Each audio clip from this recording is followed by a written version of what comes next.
উপন্যাস স্বামী পদ্মজা পর্ব 23। সময় তার নিজের গতিতে চলে, কারোর জন্য থেমে থাকে না। কেটে যায় আরও 3টে দিন। এর মাঝে পূর্ণা মৃদুলের সাথে শুটিং দেখতে গিয়েছিল একবার। গ্রামের পথে দুজন হেসে খেলে কথা বলেছে, এতেই কানাঘুষো শুরু হয়েছে। এদিকে আমিরের ভীষণ জ্বর, শুকিয়ে গেছে অনেক। ভেতরে ভেতরে কি যেন ভাবে সারাক্ষণ। খাওয়া দাওয়া কমে গেছে, সবসময় চিন্তিত থাকে। বাড়িতে বেশিক্ষণ থাকে না, এদিক ওদিক ঘুরে বেড়ায়।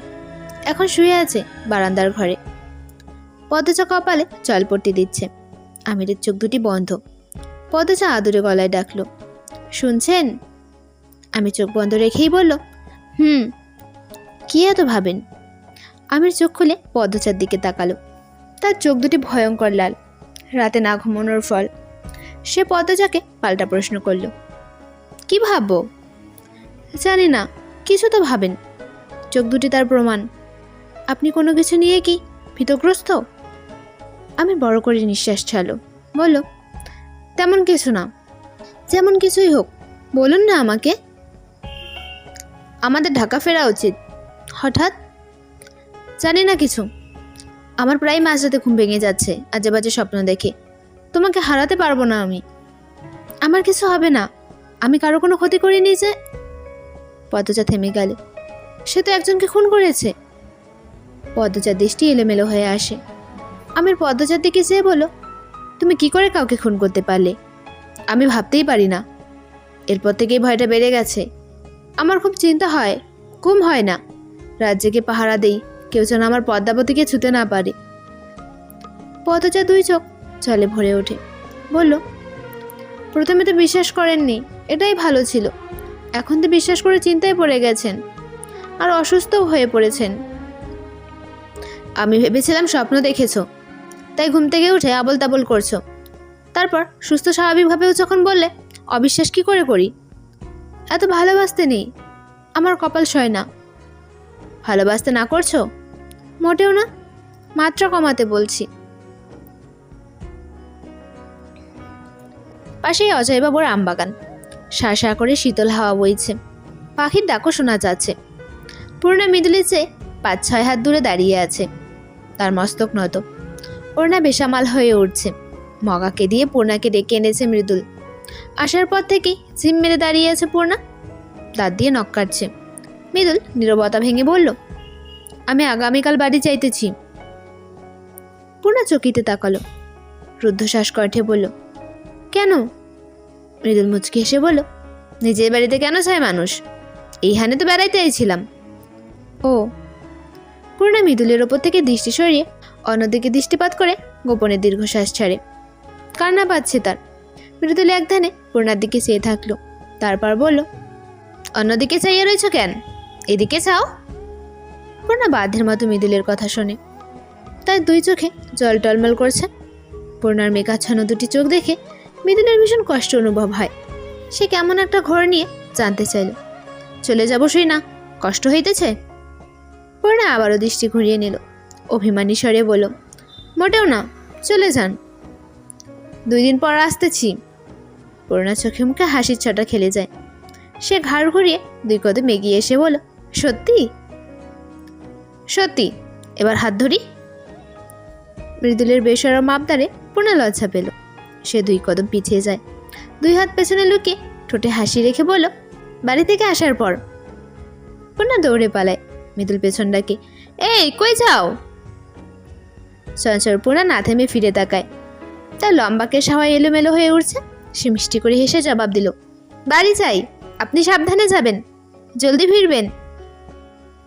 মৃদুল তার গোলাপি ঠোঁট দাঁত দিয়ে চেপে ধরে হেসে মাথা চুলকলো। কি অপূর্ব দেখাচ্ছে গ্রামে চলচল শ্যামবর্ণের মেয়েটিকে। হাওয়ার তালে মিঠো পথ ধরে ছুটে যাচ্ছে বাড়ির দিকে। চুল আর রোনা দুটোই হাওয়ার ছন্দে সুর তুলে যেন উঠছে। সকাল সকাল মগা এসে খবর দিল, রানী মদনের মাথায় আঘাত করেছে। মদন এখন হাসপাতালে ভর্তি। খলিল হাওলাদার রানীকে মেরে আত্মারা করে একটা ঘরে বন্দি করে রেখেছে। এ কথা শুনে পদ্মজা অস্থির হয়ে পড়ে। খলিল হাওলাদার এতই জঘন্য যে পদ্মজার মনে হয় এই মানুষটা নিজের মেয়েকে যে কোনো মুহূর্তে খুন করে ফেলতে পারে। পদ্মজা আমিরকে চাপ দেয় ওই বাড়িতে নিয়ে যেতে, নয়তো সে একাই চলে যাবে। এক প্রকার জোর করেই আমিরকে নিয়ে আসে হাওলাদার বাড়িতে। হাওলাদার বাড়ির পরিবেশ থমথমে, নির্জন, সবসময়ই এমন থাকে। এ আর নতুন কি? অন্দরমহলে ঢুকতেই আমিনা আমিরের ওপর ঝাঁপিয়ে পড়ে, আগতি মিনতি করে বলে, বাপ, আমার মেয়েরে আমার কাছে আইনা দাও, নইলে ওর কাছে আমারে লইয়া যাও, তোমার দুইটা পায়ে ধরি। আমির আমিনাকে মেঝে থেকে তুলে আশ্বাস দেয়, আমি দেখছি, সব ঠিক হয়ে যাবে। আমির খলিলের ঘরের দিকে যায়। ফরিনা এসে বিস্তারিত বললেন, রাতের বেলা মদনের চিল্লানি শুনি, দৌড়ে সবাই আইয়া দেখি মদন পইরা আছে, মাথা দিয়ে কি যে রক্ত বাইর হইতেছে, আর রানীর হাতে এত বড় একটা ইট। সেরিডারে দেখা মনে হইতেছিল সেরিডার উপরে জিন আসর করছে, আর একটু হইলে এতিম ছেলেটা মইরা যাইতো।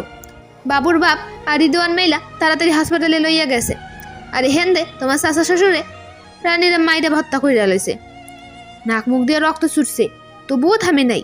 আমরা অনেক চেষ্টা করছিলাম তোমার চাচা শ্বশুরের হাত থেকে বাঁচাইতে, পারি নাই। আলুটা কি যে কান্দা করতেছে, এখন ঘুমাইতেছে। আমির চাবি নিয়ে আসে। আমিনার সাথে যেতে চাইলে আমির বলল, আমি আর পদ্ম যাচ্ছি, রানীরে নিচে নিয়ে আসি, পদ্ম আসো। পদ্মটা ছুটে যায় আমিরের পিছু পিছু। ঘরের দরজা খুলে ঘরে ঢুকতেই রানী তাকায়। রুম্পা যে ঘরে ছিল সেই ঘরেই তাকে রাখা হয়েছে। রানী কাঁদছিল। দরজা খোলার শব্দ শুনে থেমে যায়। বিছানায় হেলান দিয়ে বসে আছে, চোখে মুখের রক্ত শুকিয়ে গেছে। আমির পদ্মচাকে দেখে রানীর দৃষ্টি সরিয়ে নেয়। কাউকে দেখতে ইচ্ছে হচ্ছে না। সে নিজের জীবন নিয়ে সুখী না। পৃথিবীর সব কষ্ট যেন তার বুকে। এসব মারধর আর গায়ে লাগে না। বাপের কথায় বাড়ির কামলা বিয়ে করলো, এটা তার জন্য কতটা অপমানের কেউ বুঝবে না। সে শুধু মানুষ ভেবেই বাড়ির কামলাকে স্বামী মানতে পারেনি। এতটা উদার সে নয়। সে ভালো না। বাপের জোড়াজুড়িতে নাতনিও দিল। তারপর থেকেই মদন পেয়ে বসে। কারণে অকারণে তাকে ছুতে চায়। মদনের এক একটা ছোঁয়া রানীর জন্য কতটা বেদনাদায়ক তা কেউ জানবে না। গতকাল রাতে মদন জবরদস্তি করছিল, তাই রানী নিজেকে নিয়ন্ত্রণ করতে পারেনি। খালি ড্রামের নিচে থাকা ইট নিয়ে চোখ বন্ধ করে মদনের মাথায় আঘাত করে। এতে সে এখনো মোটে অনুতপ্ত না। পদ্মচা রানীর মনের অবস্থা একটু হলে বুঝতে পারছে। মেয়েটা হাসি খুশি থাকার জন্য বাচ্চাদের সাথে কবাডি, গোল্লাছুট, কানামাছি কত কি খেলে, তবুও সুখী হতে পারে না। পদ্মচা সাবধানে রানীর পাশে এসে বসলো, বলল, খুব মেরেছে? রানী পদ্মচার দিকে তাইকে তীব্র কটাক্ষ করে বলল, তুমি চাই না কি করবা? মলম লাগাইয়া দেওয়ান ছাড়া আর কি করণের আছে? আমির কিছু বলতে উদ্যত হয়। পদ্মচা আটকে দেয়। সে চমৎকার হেসে রানীকে বলল, মলম লাগানোর মানুষই বা কয়েকজনের ভাগ্যে জুটে আপা। রানীর দৃষ্টি শীতল হয়ে আসে। এই মেয়েটার সাথে রাগ দেখানো যায় না। পদ্মচার মাঝে অদ্ভুত কিছু আছে যা রাগ দমন করতে পারে। রানী বলল, আমি ভালো নেই পদ্মচা। আমি একটু আরাম চাই, সুখ চাই, আর কষ্টের বোঝা টানতে পারতেছি না। রানীর কথার ধরন এলোমেলো। সে অন্য এক জগতে আছে। বন্দি পাখির মতো ছটফট করছে, মুক্তির আশায় ডানা ঝাপটাচ্ছে। পদ্মচার খুব মায়া হয়, ভীষণ অসহায় লাগে। ভালোবাসার মানুষ জীবনে এসে আবার হারিয়ে গিয়ে এভাবেই জীবন এলোমেলো করে দেয়। এত যত্ন কেন প্রেমে? যার শূন্যতা আজও শান্তি দিল না রানীকে। প্রতিনিয়ত কুড়ে কুড়ে খায়। রানীর ভেতরটা যে একেবারে শূন্য। সে পীড়িতের যন্ত্রণায় আজও কাতর। আচ্ছা, যদি রানীকে তার উপযুক্ত কোনো ছেলের সাথে বিয়ে দেওয়া হতো, তবে কি সে তার ভালোবাসাকে ভুলতে পেরে একটু সুখী হতে পারত? আমির পদ্মচা ধরে ধরে রানীকে নিচতলায় নিয়ে আসে। সবাই কত কি প্রশ্ন করে। রানী নিশ্চুপ, কারোর কোনো কথার উত্তর দেয়নি। সবাই যত্ন আপত্তি করে। আমিনা খাইয়ে দেন। পুরো দিন রানী বিছানায় শুয়ে থাকে। আমিনা সারাদিন চেষ্টা করেছে রানী যাতে কথা বলে, কিন্তু রানী যেন পণ করেছে কথা না বলার। অন্যদিকে মদন ভালো আছে। কদিন হাসপাতালে ভর্তি থাকতে হবে, সেলাই লেগেছে। গঞ্জে হাসপাতালে নেওয়া হয়েছিল, এরপর সেখান থেকেই শহরে। এ খবর ছড়িয়ে পড়েছে গ্রামে। রানীকে সবাই অনেক খারাপ কথা বলেছে, অভিশাপ দিচ্ছে। অনেকে বাড়ি বয়ে এসে কটু কথা বলে গেছে। বাড়ির কেউ নিষেধ করেনি। রানী চুপ করে শুনেছে। বাড়ির অবস্থার কথা ভেবে আমির মোড়ল বাড়িতে ফেরার কথা বলেনি। দিন শেষে রাত আসে। সুন্দর পৃথিবীকে জাপটে ধরে ঘোর অন্ধকার। সেই অন্ধকারে হারিয়ে যায় রানী। সকালে চিঠি পাওয়া যায়, তাতে লেখা, আমার আলোরে দেখা রাখো তোমরা। ঘন কুয়াশাবে শীতের বিকেল নেমেছে ধীরে ধীরে। পদ্মজা আলোকে বুকের সাথে মিশিয়ে দুতলার বারান্দায় দাঁড়িয়ে আছে। তার চোখের দৃষ্টি বাড়ির গেটের দিকে। বাড়ির সব পুরুষেরা সকালে বেরিয়েছে রানীর খোঁজে, এখনও ফেরেনি। যে নিজের ইচ্ছে হারিয়ে যায় তাকে কি খুঁজে পাওয়া যায়? তবুও পদ্মজা চাইছে রানীকে যেন অক্ষত অবস্থায় ফিরে পাওয়া যায়। আলো সারাদিন মায়ের জন্য কেঁদেছে, মায়ের আদরের জন্য ছটফট করেছে। আলোর অস্থিরতা দেখে পদ্মজার দুই ঠোঁট কেঁপেছে। চান প্রাণ দিয়ে চেষ্টা করেছে মায়ের মতো আদর করার, কিন্তু সে তো আলোর মা না। আলোর মায়ের গন্ধ তার গায়ে নেই। রানী মা হয়ে কি করে পারল আলোকে ছেড়ে যেতে? পৃথিবীর সব মা এরকম হয় না। সব মা সন্তানের জন্য ত্যাগ করতে জানে না, দুঃখ আপন করে নিতে জানে না। পদ্মজা আলোর কপালে চুমু দিল। মেয়েটা চুপ করে আছে। চারিদিকে কুয়াশায় ধোয়া ধোয়া, দিন ডুবি ডুবি। স্তব্ধ হয়ে আছে সময়। একতলা থেকে আমিনার বিলাপ শোনা যাচ্ছে। তিনি এত কাঁদতে পারেন? পদ্মজা ঘুরে দাঁড়ালো ঘরে যেতে। তখনই সামনে পড়লেন ফরিনা। পদ্মজা হাসার চেষ্টা করে বলল, আম্মা আপনি? আলো ঘুমাইছে? না, জেগে আছে। পদ্মজা আলোর কপালে আবার চুমু দিল। ফরিনা বলল, রানীরে কি পাওন যাইব? জানি না আম্মা। পদ্মজা নির্বিকার স্বর। আলমগীর রুম্পারে লইয়া কই গেছে জানো তুমি? ওরা ভালো আছে তো? আপনাকে সেদিনই বলেছি আম্মা, জানি না আমি। ফরিনার প্রশ্ন করলেন না।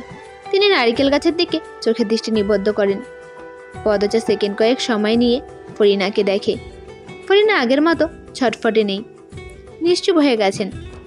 আগে মনে হতো তিনি মনে মনে কোনো কঠিন কষ্ট পুঁতে রেখেছেন, কিন্তু এমন কোনো শক্তি আছে যার জন্য তিনি হাসতে পারেন, বেঁচে আছেন। আর এখন দেখে মনে হচ্ছে সেই শক্তিটা নষ্ট হয়ে গেছে, জীবনের আশার আলো ডুবে গেছে। কথাগুলো ভেবে পদ্মজা চমকে ওঠে। সে তো আনমনে নিজের অজান্তে এসব ভেবেছে, কিন্তু সত্যি কি এমন কিছু হয়েছে?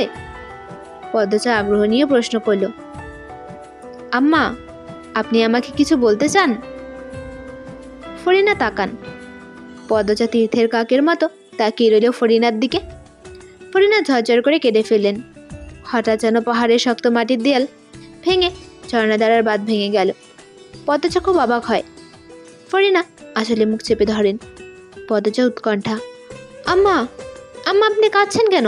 কি হয়েছে বলুন না আমাকে, কি বলতে চান আমাকে? আচমকা ফরিনার কান্নার শব্দে আলো ভয় পেয়ে যায়। সে জোরে জোরে কাঁদতে থাকে। পদ্মজা আলোকে শান্ত করার চেষ্টা করে। বারান্দায় পায়চারি করে আদুরে কণ্ঠে বলে, মা কাঁদে না, কাঁদে না, কিছু হয়নি তো, মামি আছি তো। আলো চান ছেড়ে কাঁদছে, কান্না থামাচ্ছে না। বেশ অনেকক্ষণ পর আলো কান্না থামায়। সাথে সাথে পদ্মজা ফরিনার দিকে এগিয়ে আসলো। প্রশ্ন করল, বলুন না আম্মা, কি বলতে চান আমাকে? কিচ্ছু না বলেই তড়িঘড়ি করে দোতলা থেকে নেমে যান তিনি। পদ্মজা আশাহত হয়ে অনেকবার ডাকে, তিনি শোনেননি। পদ্মজা বিরক্তি নিয়ে বাইরে তাকায়। দেখতে পায় মজিদ হাওলাদারকে। তিনি আলোক ঘর পেরিয়ে অন্দরমহলের দিকে আসছেন। খুঁড়িয়ে খুঁড়িয়ে হাঁটছেন। পায়ে ব্যথা পেয়েছে নাকি? পদ্মজা নিচতলায় যাওয়ার জন্য উদ্যত হয়। তখনই মাথায় আসে, কোনোভাবে কি আব্বাকে দেখে আমা ভয় পেল আর উত্তর না দিয়ে চলে গেল? পদ্মজা মিলিয়ে ফেলে উত্তর, এমনটাই হয়েছে। ঘরের গোপন খবরই দিতে চেয়েছিল ফরিনা, কিন্তু ঘরের মানুষ দেখে আর দিতে পারলেন না। আচ্ছা, তিনি এমন হাউমাউ করে কেন কাঁদলেন? পদ্মজার কপালে চামড়া কুঁচকে যায়। পদ্মজা মেরুদণ্ড সোজা করে দাঁড়ায়। আলোর পিঠে হাত বুলোতে বুলোতে ভাবে পেছনের সব অদ্ভুত ঘটনা। রুম্পা পাগলের অভিনয় করত, তাকে ঘরে বন্দি করে রাখা হয়েছিল, অথচ বাড়ির কেউ এতে ভ্রুক্ষেপ করতো না। রুম্পা দিনের পর দিন না খেয়েছিল। পদ্মজা যতটুকু বুঝেছে, ফরিনা খুব ভালোবাসেন রুম্পাকে। তাহলে তিনি কেন খাবার নিয়ে যেতেন না? রুম্পার ঘরে লতিফা চোখ রাখে। রুম্পা লতিফাকে দেখে ভয় পেয়েছিল। যেদিনই সে জানতে পারে রুম্পা পাগল না, সেদিনটাতেই বাবুল নামের কালো লোকটি রুম্পাকে মারতে চেয়েছিল। এত সব কার নির্দেশে হচ্ছে? কে এই বাড়ির আদেশদাতা? আর আলমগিরি কি করে জানলো রুম্পা খুন হতে চলেছে? তারপরে একটা খুন হলো, অথচ ভোর হওয়ার আগেই লাশ উধাও হয়ে গেল। কেউ খুনির খোঁজ করল না। তারপর রুম্পা বা আলমগীরের কথা রানী আর ফরিনা ছাড়া কেউ জিজ্ঞাসাও করল না। এই বাড়ির মানুষ যেন জীবিত থেকেও মৃত। কি চলছে আড়ালে? তারপর আলমগিরি তাকে একটা চাবি দিল। চাবিটা কিসের? রুম্পা বলেছিল উত্তরের জঙ্গলে ধরা রক্ত। এই কথার মানেই বা কি? পদ্মজা দ্রুত দুই চোখ বন্ধ করে ফেলল। তার মাথা ব্যথা করছে, কপালের রক্ত দপদপ করছে। রানীর নিখোঁজ হওয়ার ব্যাপারটা পুরোপুরি মাথা থেকে বেরিয়ে যায়। সে গাঢ় রহস্যে টানে উন্মাদ হয়ে ওঠে। বাড়িতে খলিল, রিদওয়ান নেই। এই সুযোগে জঙ্গলে তাকে যেতেই হবে। পরিবেশের অস্পষ্টতা ক্রমে ক্রমে ছড়িয়ে পড়ল। বিকেল সন্ধ্যাকে স্নান আলোয় ছড়িয়ে ধরল। সন্ধ্যার আজান পড়েছে। পদ্মজা নিচতলায় এসে আলোকে লতিফার কাছে দিয়ে নিচে ঘরে যায়। নামাজ আদায় করে নেয়। তারপর আলোকে খাইয়ে ঘুম পাড়িয়ে দিল। মজিদ পায়ে ব্যথা পেয়েছে। তিনি ঘরে শুয়ে আছেন। ফরিনাও ঘরে। বাড়ির বাকি পুরুষেরাও তখন ফেরেনি। আমিনা সদর দরজায় বসে আছেন, চুল এলোমেলো, কপালে এক হাত রেখে বাইরে তাকিয়ে রানীর অপেক্ষায় প্রহর গুনছেন। মানুষটার অনেক দোষকুরুটি আছে ঠিক, তবে মেয়ের জন্য পাগল। বাড়ির আরেক কাছের মেয়ে রিনু আলোর সাথে শুয়ে আছে। আলো একা ঘরে কীভাবে থাকবে, তাই পদ্মজা রিনুকে আলোর সাথে থাকতে বলেছে। লতিফা রান্নাঘরে রান্না করছে। সবাই যে যার কাছে ব্যস্ত। মানবতাবোধ থেকেও অত্যন্ত রানীর নিখোঁজ হবার শোকে কাতর হওয়া উচিত, কিন্তু পদ্মজা কাতর হতে পারছে না। তাকে চুম্বকের মতো কিছু টানছে উল্টো দিক থেকে।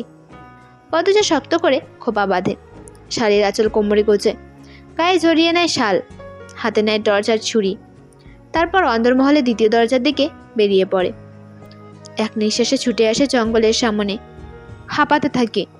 চোখের সামনে ঘন জঙ্গল, পেছনে কয়েক হাত দূরে অন্দরমহল, হাড় হিম করা ঠান্ডা। পদ্মজা ঠোঁট কাঁপতে থাকে। এই জায়গায় সে অনেকবার এসেছে, কিন্তু পা রাখতে পারেনি জঙ্গলে। কেউ না কেউ বা কোনো না কোনো ঘটনা তাকে বাগড়া দিয়েছে। আজ কিছুতেই সে পিছিয়ে যাবে না। তার স্নায়ু উত্তেজিত হয়ে আছে। জঙ্গলের ঘাসে পা রাখতেই একটা অদ্ভুত অনুভূতি হয়। গায়ের লোমকূপ দাঁড়িয়ে পড়ে। আরও কয়েক পা এগোতেই গা হিম করা সরসার শব্দ ভেসে আসে। পদ্মজার একটু একটু ভয় করছে। কারো অন্ধকারে এমন গভীর জঙ্গলে সে একা। শীতের বাতাসে গাছের পাতাগুলো শব্দ তুলছে, আর পদ্মজা উৎকর্ণ হয়ে উঠছে। ভয় ভীতি নিয়েই সে এগোতে থাকে। চারিদিকে ঘাস, সরু একটা পথে ঘাস নেই, মানে এই পথ দিয়েই মানুষ হাঁটাচলা করে। পদ্মজা সেই পথ ধরেই এগোতে থাকে। সে চোখ ঘুরিয়ে ঘুরিয়ে চারপাশ দেখছে।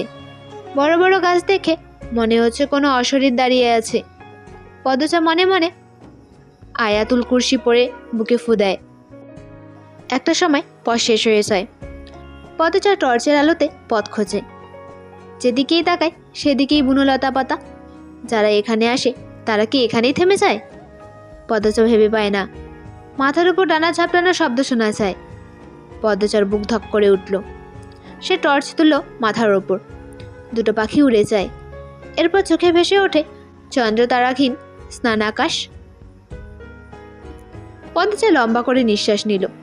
সে কি না কি ভেবেছিল। পদ্মজার শুকনো তীক্ষ্ণ চোখে চারপাশ দেখল। রুম্পা কি বলেছিল মনে পড়তে সে উত্তরে তাকালো। বেশ দূরে চোখ গেল না। ঝোপঝাড়ে ঢাকা চারপাশ। পদ্মজার মুখে অস্পষ্ট বিরক্তিকর শব্দ করল। নিজে নিজে বিড়বিড় করল, ধুর, কোন দিকে যাব এবার? ছটফট করতে থাকে পদ্মজা। তার হাত থেকে ছুরি পড়ে যায়। ছুরি তোলার জন্য নত হয় সে। ছুরির সাথে সাথে তার হাতে ঘাস উঠে আসে। পদ্মজা অবাক হয়। কেন যেন মনে হলো এই বুনো ঘাসের শেকড় মাটির নিচে ছিল না। পদ্মজা উত্তর দিকে আরো কতগুলো ঘাস এক হাতে তোলার চেষ্টা করল। সাথে সাথে হাতে উঠে আসে। সত্যি শেকড় নেই মাটির নিচে। কেউ বা কারা পথের চিহ্ন আড়াল করতে নতুন তাজা ঘাস দিয়ে সাজিয়ে রেখেছে পথ। পথ লুকোতে কি প্রায় এমন করা হয়? তাহলে তো বেশ পরিশ্রম করে। পদ্মজার উত্তেজনা বেড়ে যায়। সে উত্তর দিকের পথ ধরে এগোতে থাকে। হাঁটে প্রায় 10 মিনিট। এই মুহূর্তে সে চলে এসেছে জঙ্গলের মাঝে। সামনে ঘন ঝোপঝাড়, পরিত্যক্ত ভাব চারিদিকে। ভুতুরে পরিবেশ থেকে থেকে প্যাঁচা ডাকছে কোথাও। পদ্মজা বিপদ মাথায় নিয়ে ঝোপঝাড় দুই হাতে সরিয়ে অজানা গন্তব্যে হাঁটতে থাকে। কাটা লাগে মুখে, চামড়া ছিঁড়ে যায়। পদ্মজা ব্যথায় মা বলে আর্তনাদ করে উঠল, কিন্তু ব্যথা নিয়ে পড়ে থাকেনি। সে এগোতে থাকে। ঝোপঝাড় ছেড়ে বড় বড় গাছপালার মাঝে আসতেই পদচার মনে হয় তার পেছনে কেউ আছে। সে চট করে ঘুরে দাঁড়ালো। কেউ নেই। সে মনের ভুল ভেবে সামনে হাঁটে, কিন্তু আবার মনে হয় পেছনে কেউ আছে। পদচা থমকে দাঁড়ায়, ঘুরে তাকায়। তার মনটা আনচান আনচান করছে, কুগাইছে, কেমন ভয়ও করছে। এই গভীর জঙ্গলে সে একা। কিছুক্ষণ আগে সন্ধ্যা হলো, কিন্তু এখানে মনে হচ্ছে গভীর রাত। কোনো অঘটন ঘটে গেলে কেউ জানবে না। পদ্মচার রগে রগে শিরশিরে অনুভব হয়। ভয়টা বেড়ে গেছে, ভেঙে পড়ছে সে। রাত যেন শক্তি, সাহসিকতা চুষে নিতে পারে। পদ্মচা আল্লাহকে স্মরণ করে, হেমলতাকে স্মরণ করে। চোখ বুঝে হেমলতার অগ্নিমুখ ভাবে। তিনি যেভাবে তীক্ষ্ণ চোখে তাকাতেন সেভাবে পদ্মচা তাকায়। কান খাড়া করে চারপাশে যত জীব প্রাণী আছে সব কিছুর উপস্থিতি টের পাওয়ার চেষ্টা করে। কাছে কোথাও অদ্ভুত এক জীব ডাকছে। নিশাচার পাখিদের তীক্ষ্ণ ডাকও শোনা যাচ্ছে। ঝিঝি পোকারা একসাথে ডাকছে। শাঁসা বাতাস বইছে। এই সব কিছুকে ছড়িয়ে একটা মানুষের গাঢ় নিঃশ্বাসের তীক্ষ্ণ ভাব কানে থেকে। খুব কাছে পেছনে কেউ দাঁড়িয়ে আছে, নিঃশ্বাস নিচ্ছে। পদ্মচার হাত দুটো শক্ত হয়ে যায়। অদ্ভুত এক শক্তিতে কেঁপে ওঠে সে। চোখের পলকে 2 পা পিছিয়ে লোকটিকে না দেখেই ছুরি দিয়ে আঘাত করে। লোকটি আ করে ওঠে। পদ্মচা চোখ খুলে ভালো করে দেখে। মুখটি অন্ধকারের জন্য অস্পষ্ট, তবে কণ্ঠটি পরিচিত মনে হলো। পদ্মচা ছুরির আঘাত লোকটির হাতে লেগেছে। পদ্মচার আগে কিন্তু কাপা স্বরে প্রশ্ন করল, কে আপনি? লোকটি ক্ষুধার্ত বাঘের মতো ছুটে এসে পদ্মচার গলা চেপে ধরে। পদ্মচা আকস্মিক ঘটনার জন্য প্রস্তুত ছিল না। লোকটি এত জোরে গলা চেপে ধরেছে যে তার দম বন্ধ হয়ে আসছে। মাথার উপর আরো কটি পাখা ডানা ঝাপটিয়ে উড়ে যায়। একটা বলিষ্ঠ হাত কারো অন্ধকারে অপরূপ সুন্দরী এক মেয়ের গলা টিপে ধরে রেখেছে। সুন্দরী মেয়েটি ছটফট করছে। লোকটির মুখ অন্ধকারে ঢাকা। ভয়ঙ্কর দৃশ্য। পদ্মচা তার হাতে ছুরিটা শক্ত করে ধরে লোকটির পেটে ক্যাচ করে টান মারে। লোকটি আর্তনাদ করে সরে যায়, হাঁটু গেড়ে মাটিতে বসে পড়ে। পদ্মচা আবারও আঘাত করার জন্য এগোয়। লোকটি ফুলে পেঁপে উঠে দাঁড়ায়, যেন নতুন উদ্যমে শক্তি পেয়েছে। লোকটি ঝাঁপিয়ে পড়ে পদ্মচার ওপর, নখের আছর বসায় হাতে, কেড়ে নেয় ছুরি। পদ্মচা ছুরি ছাড়া এমন হিংস্র পুরুষের শক্তির সামনে খুবই নগ্ন। যেভাবেই হোক এর হাত থেকে বাঁচতে হবে। পদ্মচা টর্চ দিয়ে লোকটির মাথায় বাড়ি মারে। লোকটি টাল সামলাতে না পেরে পিছিয়ে যায়। পদ্মচা উল্টো দিকে দৌড়তে থাকে। পেছনে ধাওয়া করে অগান্তুক। 2 বার ছুরির আঘাতে, একবার মাথায় টর্চের বাড়ি খাওয়ার পরও অগান্তুক লুটিয়ে পড়েনি মাটিতে। নিশ্চিন্তে সেই রহস্যের পাক্কা খেলোয়াড়। পদ্মচার শাল পড়ে যায় গা থেকে। তার খোপা খুলে রাতের মাতাল হাওয়ায় চুল উড়তে থাকে। ঝোপঝাড়ের মাঝে উদ্ভ্রান্তের মতো সে দৌড়চ্ছে। কানে আসছে বাতাসের শব্দ। শাঁসা 2 হাতে শাড়ি ধরে রেখেছে গোড়ালির ওপর, যেন শাড়িতে পা বেঁধে পড়ে না যায়। জুতো ছিঁড়ে পড়ে থাকে জঙ্গলে। কাটা কাটায় ছিন্ন ভিন্ন হয়ে যায় পদ্মচার পা। রক্ত বের হয় গল গল করে। তবু সে থামল না। সে এত সহজে মরতে চায় না। এই গল্পের শেষ অবধি যেতে হলে তাকে বাঁচতেই হবে।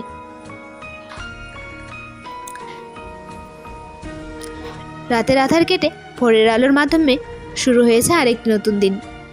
পূর্ণ ও মগা মেঠো পথ ধরে হাওলাদার বাড়ি যাচ্ছে। মাথার ওপর আকাশ আলো করা তেজহীন সূর্য।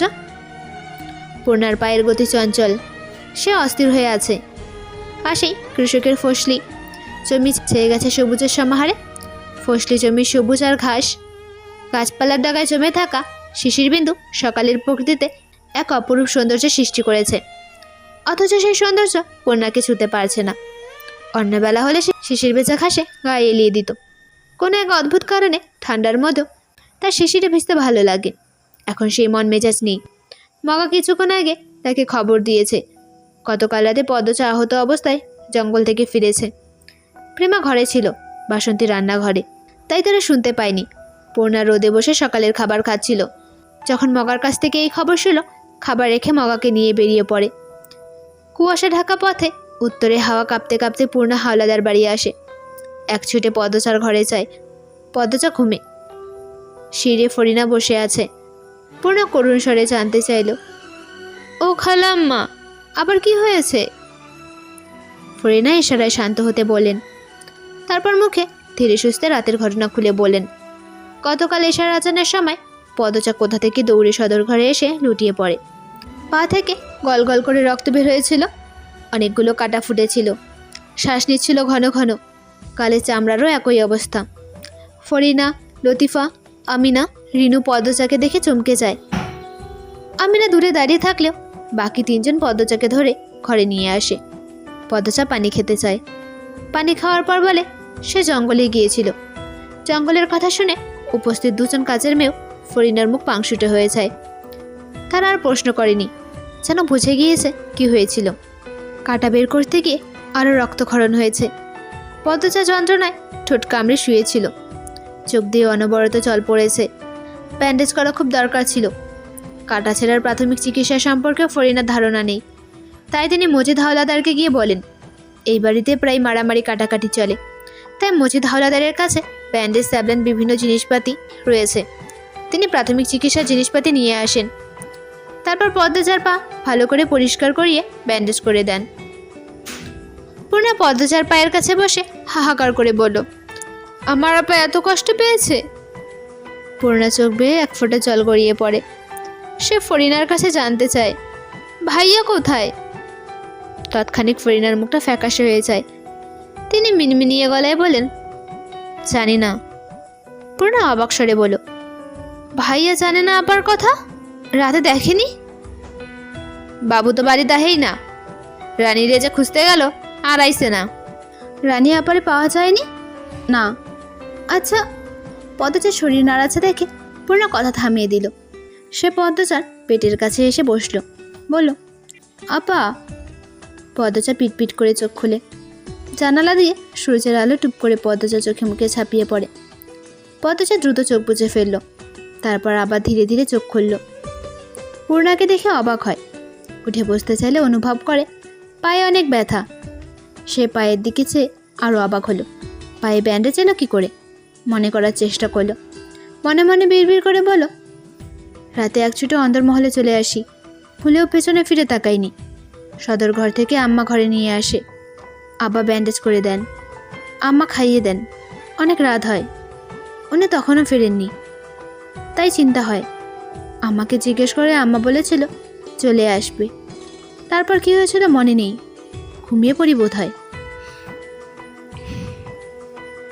পদ্মচা ভাবনা থেকে বেরিয়ে সর্বপ্রথম ফরিনাকে প্রশ্ন করল, উনি ফিরেছেন? না। পদ্মচা কী বলবে বুঝতে পারছে না। সে অনেকক্ষণ পর বলল, চাচা আর রিদওয়ান ভাই ফিরেছে? আইসে তো, তোমার চাচা এখন কই জানি না, রিদওয়ান হের ঘরেই আছে। তাহলে আপনার ছেলে কোথায় আম্মা? পদ্মচা উত্তেজিত হয়ে পড়ে। পূর্ণা পদ্মচার এক হাত চেপে ধরে অনুরোধ করে, আব্বা শান্ত হও। খালে আম্মা, রিদওয়ান ভাইয়া ছোট চাচা কিছু বলেনি ভাইয়ার ব্যাপারে? আপনি জিজ্ঞেস করেননি? ফরিনা নির্বিকার স্বরে বলল, আমি হেরার লাগে কথা কই না। আপনার ছেলের জন্য আপনার চিন্তা হচ্ছে না? রাতে বাড়ি ফেরেনি, আপনি তো মা নাকি? পদ্মচার গলা কাঁপছে, তার বুকের স্পন্দন বেড়ে গেছে। আমিরের কিছু হলে সে মাঝ সমুদ্রে পড়বে। হেমলতার পর এই একটা মানুষকেই সে অন্ধকারের মতো বিশ্বাস করে ভালোবাসে। ফরিনা নিশ্চুপ। তিনি পদ্মচার কথা পাতা দিচ্ছেন না। পদ্মচার পা ব্যথায় টনটন করে ওঠে। শীতের সময় কাটা ছাড়া খুব যন্ত্রণার, যে যন্ত্রণায় পূর্ণা এখনো ভুগছে। সেদিন কাঁধায় আঘাত পেল, আজও শুকোয়নি ভালো করে। কিছু ছোঁয়া লাগলেই ব্যথা করে। পূর্ণা পদ্মচাকে অনুরোধ করে বলল, আব্বা এমন করো না, ভাইয়া চলে আসবে। রানী আপাকে খুঁজতে গেছে, এজন্যই আসতে পারেনি। রানী আপার বাপ ভাই তো চলে এসেছে। তুমি তো জানোই আপা, রানী আপার বাপ ভাই কেমন। রানী আপার জন্য মায়া শুধু ভাইয়ার, তাই ভাইয়া রানী আপারে ছাড়া আসতে পারছে না। পূর্ণার কথাগুলো যুক্তিগত হলেও পদ্মচার মন মানছে না। গোলমাল তো আছেই। পদ্মচা পূর্ণাকে এক হাতে সরিয়ে বিছানা থেকে নামার জন্য এক পা মেঝেতে রাখে। সঙ্গে সঙ্গে পুরো শরীরে একটা শুকনো তীব্র ব্যথায় ছড়িয়ে পড়ে। পদ্মচা আর্তনাদ করে শুয়ে পড়ে। ফরিনা ও পূর্ণা আটকে উঠল। পদ্মচাকে জোর করে শুয়ে দিল, কিন্তু পদ্মচা নাছোড়বান্দা। সে তার স্বামীর খবর যতক্ষণ না পাবে শান্ত হবে না। ফরিনা আশ্বস্ত করে বললেন, ওরা বাবুর ক্ষতি করবে না। বাবুর কাছে ওদের অনেক কিছু পাওনের আছে। কাগজে কলমেই বাড়িদার মালিক বাবু। পদ্মচা তির্যকভাবে তাকালো, বলল, আপনি সব জানেন তাই না? পূর্ণা ফোড়ন কাটে, কি জানবে? পূর্ণার উত্তর না দিয়ে পদচা ফরিনাকে প্রশ্ন করলো, বলুন আম্মা। ফরিনা আর চোখে দরজার দিকে তাকালো। ফরিনার দৃষ্টি অনুসরণ করে পদচা পূর্ণাও তাকালো। কে যেন দাঁড়িয়ে আছে, শাড়ি দেখে মনে হচ্ছে লতিফা। পূর্ণা ডাকতে উদ্যত হয়। পদচা পূর্ণার হাত ধরে ফেল, ইশারা করে চুপ থাকতে। তারপর ফরিনাকে প্রশ্ন করে, তাহলে আপনি নিশ্চিত ওরা ওনার ক্ষতি করবে না? জানে মারবে না। এ কথা শুনে পদচা হকচকিয়ে যায়। সে উৎকর্ণ হয়ে বলল, এই কেমন কথা বলছেন? ফরিনা আবার নিশ্চুপ হয়ে গেলেন। পদচার মাথার রক রাগে দপদপ করছে। এই বাড়ির মানুষগুলোর মনের ভাবনার কিনারা এত জটিল, কিছুতেই ধরা যাচ্ছে না। এক একবার এক একজনের এক এক রূপ। পদচাকে সারাদিন এটা ওটা বলে বিছানায় রাখা হয়। ফরিনা সারাদিন পদচার খেয়াল নিলেন। পদচা সারাক্ষণ উনি উনি করে গেছে। ফরিনা কোনো জবাব দিলেন না। আর দরজার ওপাশে সারাক্ষণ লতিফা ছিল। পূর্ণ অনেকবার লতিফাকে ধরেছে। তখন লতিফা হেসে বলেছে, পদ্ম আপা কেমন আছে, দেখতে আইছিলাম। পূর্ণ কঠিন স্বরে অনেকবার নিষেধ করেছে যেন আর না আসে, তবুও লতিফা এসেছে। পদচা পূর্ণাকে নিষেধ করার পর পূর্ণা স্থির হয়। বিকেল হয়ে যায়, তবুও আমিরের দেখা নেই। এদিকে পদচা বিছানায় বসে ইশারায় ফজরের নামাজ কাজা করে। দুপুরের অজরের নামাজও বসে বসে ইশারায় করেছে। ফরিনা দুপুরে না করেছিলেন, এত কষ্ট করে নামাজের কি দরকার, কইরো না, আল্লাহ মাফ করবে এমনিতেই। পদচা তখন মিষ্টি করে হেসে জবাব দিয়েছিল, যতক্ষণ হুঁশ জ্ঞান আছে নামাজ ছাড়ার পথ নেই আম্মা। আল্লাহ তাআলা অসুস্থ মানুষকে ইশারায় নামাজ পড়ারও পথ দিয়েছেন। এটা কেন দিয়েছেন? নামাজ বাধ্যতামূলক বলে। ইসলামে নামাজের গুরুত্ব অনেক বেশি আম্মা। ফরিনা এই কথার উত্তরে কিছু বলতে পারেননি। পদ্মচা ধর্মকর্ম নিয়ে খুব জানে। পদ্মচার কাছ থেকে তিনি অনেক কিছু শিখেছেন। ধর্মের কথা বলার সময় পদ্মচা অন্য সব কিছু ভুলে যায়। তাই পুরোটা দুপুর তিনি পদ্মচাকে ইসলাম ধর্মের খুঁটিনাটি নিয়ে প্রশ্ন করেই গেছেন। বিকেলবেলা পূর্ণা জানালো সে আজ এই বাড়িতে থাকবে। পদ্মচা এ কথা শুনে আতঙ্কিত হয়ে পড়ে। সে জোরাজুরি করে পূর্ণাকে মোড়ল বাড়িতে পাঠিয়ে দেয়। এ বাড়ি মোটেও সুবিধের না, সে ঝুঁকি নিতে চায় না। পূর্ণা চলে যাওয়ার আগে পদ্মচা কিছু সুরার নাম বলে দেয়। একটা 2 লাইনের সুরা শিখিয়ে দেয়, যেন পড়ে ঘুমায়, তাহলে বিপদ হবে না। পূর্ণা চলে যাওয়ার কিছুক্ষণের মধ্যে আজান পড়ে সন্ধ্যার। পূর্বের নিয়মই নামাজ পড়ে পদ্মচা। ফরিনা পদ্মচার ঘর ছাড়েন, রান্নাঘরে যান। পদ্মচা নামাজ শেষ করে বালিশে হেলান দিয়ে চোখ বুঝে। আমিরের জন্য খুব চিন্তা হচ্ছে। 2 দিন কেটে যাচ্ছে, আমিরের দেখা নেই। পদ্মচার মনে অবস্থা করুন, বারবার দীর্ঘশ্বাস ছাড়ছে। প্রহর গুনছে, এই বুঝে মানুষটা চলে এলো। পদ্মাবতী পদ্মাবতী বলে একাকার করে দিল ঘর, কিন্তু আসে না। পদ্মচার বুকের বাম পাশে চিনচিন ব্যথা বেড়েই চলেছে। গতকাল রাতে আক্রমণ করা লোকটিকে সে তখন চিনতে পারেনি, কিন্তু এখন আন্দাজ করতে পেরেছে। তবে আমিরের শূন্যতা তাকে পোড়াচ্ছে খুব। সে এমন ছটফটানে নিয়ে আর থাকতে পারছে না। আহত পা মাটিতে রাখে। ভর দিতেই আবার সেই তীব্র ব্যথা, কিন্তু এর চেয়েও গভীর ব্যথা আমিরের দেখা না পাওয়া। পদ্মচা 2 পায়ের পাতার এক পাশ অক্ষত। সে ওই এক পাশ দ্বারা মাটিতে ভর দিয়ে ধীরে ধীরে একতলায় যায়। সোজা চলে আসে রিদওয়ানের ঘরে। দরজা একটু খোলা ছিল। পদ্মচা একবার ভাবলো কড়া নেড়ে ঘরে ঢুকবে, কি মনে করে যেন আর কড়া নাড়ল না। সোজা দরজায় ধাক্কা মারে। তখনই রিদওয়ান চমকে ঘুরে তাকায়। পদ্মচাকে দেখে তাড়াতাড়ি শার্ট পরতে উদ্যত হয়। পদ্মচা মুচকি হেসে বলল, শার্ট পরে লাভ নেই, চোখে পড়ে গেছে। রিদওয়ান ফিরে দাঁড়ালো, লম্বা করে হেসে শার্ট পরল। তারপর বোতাম লাগাতে লাগাতে বলল, বুদ্ধিমতী, তো দেখতে এসেছো কেমন আছি?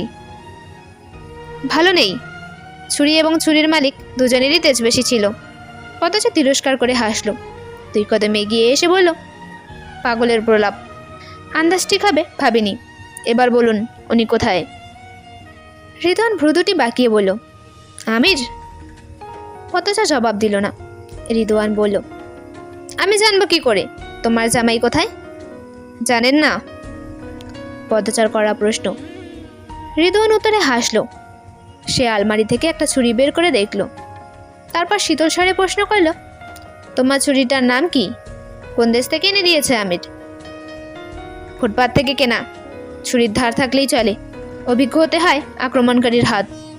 তাই ছুরির নাম না খুঁজে নিজের হাতটাকে অভিজ্ঞ করুন। পদচার সূক্ষ্ম অপমান বুঝতে রিদওয়ানের অসুবিধে হয় না। সে আলমারির কপাট লাগিয়ে এগিয়ে এসে বলল, ব্যঙ্গ করছো? পদচা তীক্ষ্ণ চোখে তাকিয়ে রইল রিদওয়ানের দিকে। তারপর বলল, কি আছে জঙ্গলে? তা জেনে তুমি কি করবে? কোনো অপরাধ চলছে, তোমাকে জানতে হবে না। তখন তো মারতে এসেছিলেন, এখন তো কাছে আছি, আক্রমণ করছেন না কেন? রিদওয়ান হাসল, পদচার পেছনে গিয়ে দাঁড়ালো। পদচার ঘাড়ে ফু দেয়, সঙ্গে সঙ্গে পদচা দূরে সরে যায়। হুমকি দিয়ে বলে, নোংরামি করার সাহস করবেন না, তখন এর আঘাতগুলো ভুলে যাবেন না। আমি আমাকে রক্ষা করতে জানি, এজন্যই পালিয়ে এসেছিলে। পদচা ক্ষণকালের জন্য পালিয়েছে, যাই থাকুক আমি খুঁজে বের করবই, আর ধ্বংসও করব আমি। দেখো পদচা, তুমি আর এসব ঘেটো না, সুখে আছো সুখে থাকো, পরিণতি খারাপ হবে। ভালো করে বলছি, ঢাকা ফিরে যাও, এ মুখ আর তাকিও না। ভয় পাচ্ছেন? কাকে? তোমাকে? রিদওয়ান সশব্দে হাসল। রিদওয়ানের হাসি পদ্মচার গায়ে চালা ধরিয়ে দিচ্ছে। রিদওয়ান হাসতে হাসতে বলল, তোমাকে ভয় পাবে রিদওয়ান? উনি কোথায় সত্যি জানেন না? না, জানি না। আমি কিন্তু। কি করবে? খুন করবে? রিদওয়ান কিরমির করে এগিয়ে আসে। পেছন থেকে পদ্মচা দুই হাত মুচড়ে ধরে বলল, ভালো করে বলছি, আর গভীরে যেও না। এককালে তোমাকে বিয়ে করার কথা ভেবেছিলাম বলে বলছি, আর গভীরে যেও না। তোমার করুণ দশা আমি আটকাতে পারবো না। ছাড়ুন আমাকে। ছাড়বো না। রিদওয়ান পদচার কাঁধে ঠোঁট ছোঁয়াতেই পদচার সরাসরি রিরি করে ওঠে, মাথা দিয়ে পেছনে থাকা রিদওয়ানের মুখে আঘাত করে। রিদওয়ান কিছুটা পিছিয়ে যায়, নাকে ভীষণ ব্যথা পেয়েছে। সে কিরমির করে হিংস্র জন্তুর মতো তাকায়। বলিষ্ঠ মোটাসোটা শরীরটাকে হারানো যে কোনো মেয়ের জন্য অসাধ্য। পদচা নিজেকে রক্ষা করার জন্য টেবিল থেকে চক নেয় হাতে। রিদওয়ান বলে, তুমি বাড়াবাড়ি করছো পদ্মচা। উনি যদি জানতে পারেন আপনি আমার সাথে এই অসভ্যতামি করেছেন, আপনার দেহ প্রাণে থাকবে না। রিদওয়ান ফিক করে হেসে দিল, যেন মাত্রই পদ্মচা মজার কথা বলল। রিদওয়ান হাসি ঠোঁটে রেখে বলল, আগে তো নিজে বাঁচাক, তারপর আমাকে প্রাণে মারবে। রিদওয়ানের এই কথাটি যেন বজ্রপাত ঘটায়। পদ্মচা চিৎকার করে জানতে চায়, কোথায় রেখেছেন ওনাকে? কি করেছেন ওনার সাথে? ঘরে যাও পদ্মচা, আপনি বলুন উনি কোথায়। যাও ঘরে, বলুন আপনি। পদ্মচা। পদ্মচা জগ ছুঁড়ে মারে রিদওয়ানের দিকে। রিদওয়ান সরে দাঁড়ায়। জগ স্টিলের থালা বাসনের ওপর পড়ে, বিকট শব্দ হয়। সেই শব্দ শুনে খলিল ছুটে আসে। ছুটে আসেন মজিদ, আসেননি একজন মহিলাও। পদ্মচা বিছানার উপর ছুরি দেখে দ্রুত হাতে তুলে নেয়। সে তার নিজস্ব কৌশল ব্যবহার করে রিদওয়ানকে আঘাত করতে উদ্যত হয়। রিদওয়ান ছুরিসহ পদ্মচার হাত ধরে ফেলে, তারপর ফিসফিসিয়ে বলে, তোমার 3 বছরের ছুরি চালানোর অভিজ্ঞতা আর আমার 20 বছরের পেশা, পেরে উঠতে পারবে না। পদ্মচার হাত থেকে খলিল ছুরি টেনে নেয়। পদ্মচা হিংস্র বাঘিনী হয়ে ওঠে। আমিরের শোকে তার মাথা কাজ করছে না। 2 দিন হয়ে গেল আমিরের দেখা নেই। সারা শরীরে ব্যথা, তার নিজেকে উন্মাদ মনে হচ্ছে। সে আগে রিদওয়ানের গলা চেপে ধরে। রিদওয়ান পদ্মচার হাত থেকে ছেটার চেষ্টা করে, পদ্মচাকে নানাভাবে আঘাত করে। পদ্মচা কিছুতেই ছাড়ে না। তার শরীরে শক্তি যেন দ্বিগুণ বেড়ে গেছে। আমি তার জীবনে কতটা মূল্যবান তা কেউ জানে না। আমিরের জন্য সে সব কিছু করতে পারে। খলিল এক হাতে পদ্মচা চুল মুঠো করে ধরে, অন্য হাতে পদ্মচার গলা চেপে ধরে বলো, ছেড়ি, আমার ছেড়ারে ছাড়। তাও পদ্মচা ছাড়ে না। মজিদ এগিয়ে আসে, পদ্মচাকে টেনে সরায়। পদ্মচার শরীর কাঁপছে। সে চিৎকার করে বলো, ওনার কিছু হলে আমি কাউকে ছাড়বো না, মেরে ফেলবো একদম। রিদওয়ান ছাড়া পেয়ে প্রাণ ভরে নিঃশ্বাস নেয়। তারপরই তেড়ে এসে পদ্মচার গালে থাপ্পড় বসায়। পদ্মচার গালের ক্ষত থাপ্পড়ের ভার নিতে পারেনি, চামড়া অনেক বেশি ছিঁড়ে যায়।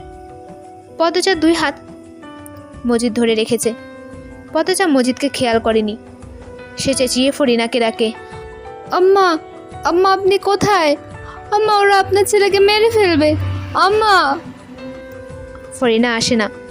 খলিল হুঙ্কার ছাড়ে, এই শরীরে আগুনে বেশি গত্রে, সেই ডারে দিয়ে দিদু। পদচার কান দিয়ে ধোয়া বের হচ্ছে। সে মুখ ভর্তি থুতু ছুঁড়ে দেয় খলিলের মুখের ওপর। তৎক্ষণিক রিদওয়ান পদচার শরীরের আঁচল দিয়ে পদচার গলা পেঁচিয়ে ধরে কিরমির করে বলল, এই ঝি, তোরে অনেকক্ষণ ধরে বোঝাচ্ছিলাম, ভালো কথা কান দিয়ে ঢুকে না, মায়ের মতো হইছস, তোর মারেও মেরে দিতাম যদি নিজে থেকে না মরতো। পদচার চোখ উল্টে যাচ্ছে। মজিদ রিদওয়ানকে বলে, রিদওয়ান ছেড়ে দে, মরে যাবে। রিদওয়ান তাও ছাড়ে না। খলিল রিদওয়ানকে চড়ে ধাক্কা দিয়ে সরালেন। পদচার শরীরের সব শক্তি শেষ। সে কাঁচতে কাঁচতে মেঝেতে লুটিয়ে পড়ে, চোখ বুঝে আসে। কল্পনায় ভেসে ওঠে আমিরের শ্যামবর্ণের মায়াময় মুখ, আর মুখ দিয়ে অস্পষ্ট স্বরে ডাকে, আম্মা। তারপরই জ্ঞান হারায়। তিনজন পুরুষের মাঝে লুটিয়ে পড়ে আছে পদ্মচা। বুকে শাড়ি নেই, খয়েরি রঙের ব্লাউজ পরা, গলায় লাল দাগ, মুখে নখের আঁচড়, গালে চেপে ধরার দাগ, চামড়া ছিঁড়ে যাওয়ার রক্ত, ফর্সা দুই হাত শক্ত করে চেপে ধরার দাগ জল করে ভেসে আছে। চুলকাটা ছিঁড়ে পড়ে আছে আশেপাশে। পায়ে সাদা ব্যান্ডেজ আবার লাল হয়ে উঠেছে। আগুন সুন্দরী পদ্মচার ক্ষুধীন রূপে খুঁতের মেলা বসে গেছে। জানালা দিয়ে আসা উত্তরের হাওয়ায় হুঁশারা পদ্মচার রক্ত ধীরে ধীরে শুকোতে থাকে। কেউ নেই তাকে বুকে আগলে ধরার জন্য। পদ্মচার অবস্থা দেখে যেন ঘরের দেয়ালগুলো গুমড়ে গুমড়ে কাঁদছে। সকলকে ধন্যবাদ ভিডিওটি সম্পূর্ণ দেখার জন্য। ভুল ত্রুটি হলে ক্ষমা করবেন এবং ভিডিওটি ভালো লাগলে লাইক, কমেন্ট, শেয়ার এবং চ্যানেলটিকে সাবস্ক্রাইব করবেন। ধন্যবাদ।